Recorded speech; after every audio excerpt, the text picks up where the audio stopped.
Would you believe that a $50 camera is the reason that I am now running a six-figure marketing agency?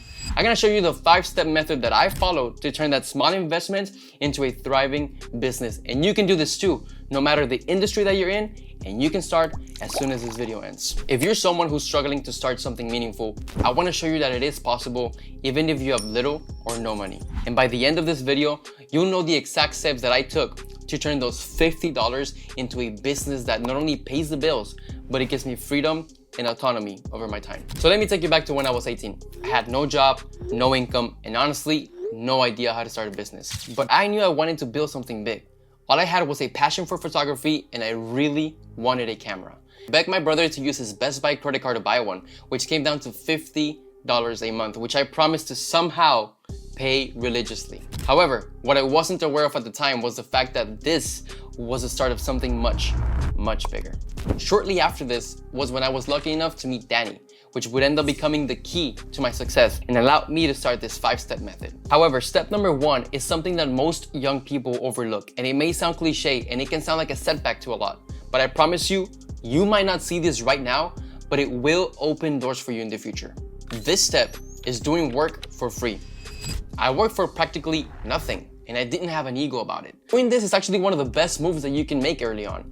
Danny was a young family man and he couldn't pay me much, but he still took me under his wing. In the early days, I was helping him with photography, graphics, shooting and editing video for close to nothing. But I was learning these skills from somebody that already had them. I actually didn't have any skills that were worth anything back then, but what I did have was time. So I invested my time into learning how to deliver these services properly. And I realize now that all of the things that Danny had me doing, they weren't just tasks.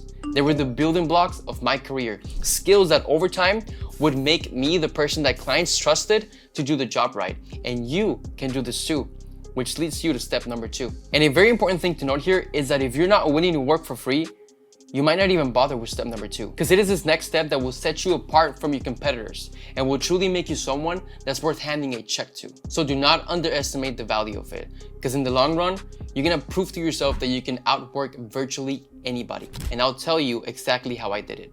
Step number 2 is keep learning and stay consistent. After Danny moved out of town, he handed me this one real estate client to manage all on my own. And I'll be honest with you, when that happened, I freaked the fuck out. I thought, what if I can't do this on my own? Or even worse, what if I mess up in front of the client? And I know you've probably felt this way too. But here's what I learned. Pressure isn't your enemy. Pressure is a gift. It is pressure that forces you to grow out of your comfort zone. And thanks to this, I didn't just manage this client the same way Danny did. I took it as an opportunity to make the system even better. And I started asking myself questions like, how can I improve the graphics that we've been using? Or how can I make better videos? How could I make our Facebook ads get even better results? Every single day, I would get a little bit better by focusing on these aspects.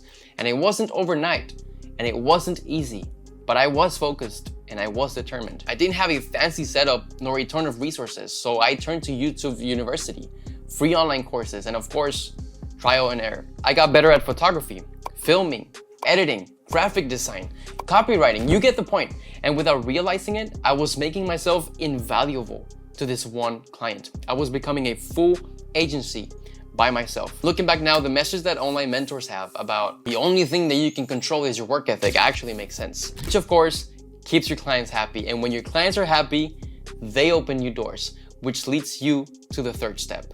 Step number 3 is dive into the warm market, or ask for referrals.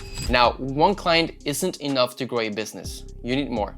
And at this stage, I didn't have a marketing budget nor a huge portfolio to showcase. I didn't even have a website. What I did have was one happy client, which is all you need to get started with referrals. Instead of feeling shy about it, I simply asked him if he knew of one business that he felt needed my services. And from here, I realized that a satisfied client actually wants to help you. If you've done good work for them, asking them for a referral isn't something tedious that you're asking for. It's actually something that they're more than likely happy to connect you with. If you apply this, and when this happens to you, it won't just be luck. In my case, this client trusted me because I didn't just meet his expectations. I exceeded them by a long run. I made sure that every project was simply better than the last, and I kept on over-delivering every time that I could, whether that would be extra content, a new editing technique, a new animation that I learned on the fly. I was simply over-delivering. So I made myself the person that he could rely on. So when I asked for a referral, he was happy to help. And here's the thing about referrals. They're worth way more than cold leads, because whoever that person connecting you is has probably already set the stage for you, which makes it so much easier to build that relationship upon. And if you do a great job for this new lead, then the cycle continues. And now, before you move on to step number 4, you need to ask yourself one thing.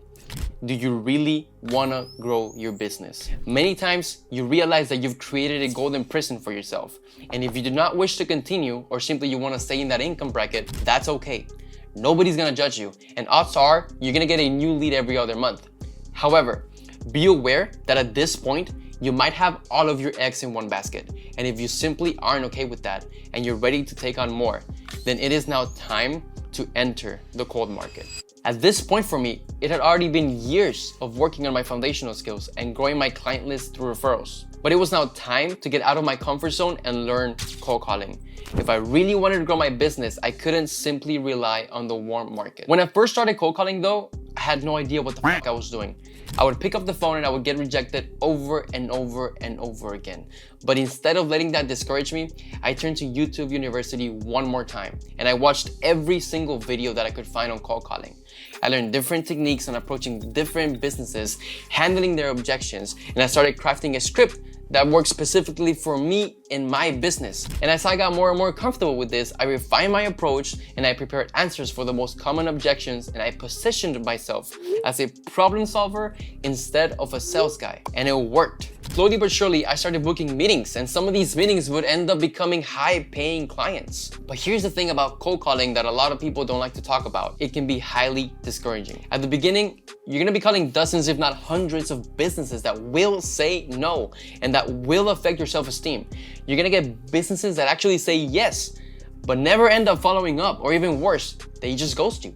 But you're getting comfortable with discomfort. You're getting better at flipping their objections, and you're getting better at positioning yourself and your company as an authority figure.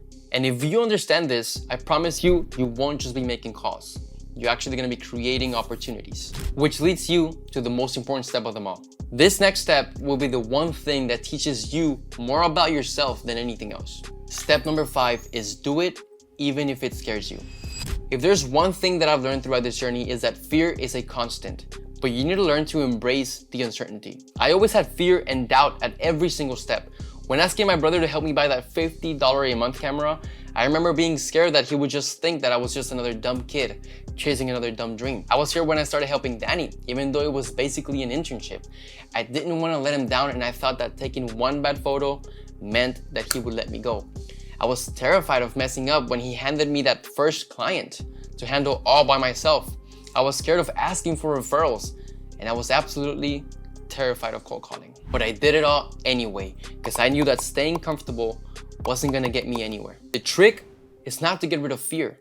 The trick for me was to create a system that was invulnerable to everything my brain would tell me that could go wrong. That system simply was showing up, getting better, and remaining consistent. If I did it, then you can too. And look, sometimes budget is simply not there, I get it. And if you're a young entrepreneur and you have no income or no job, and you're wondering which side hustles can finance your dreams, click this video next, and I'll see you over there.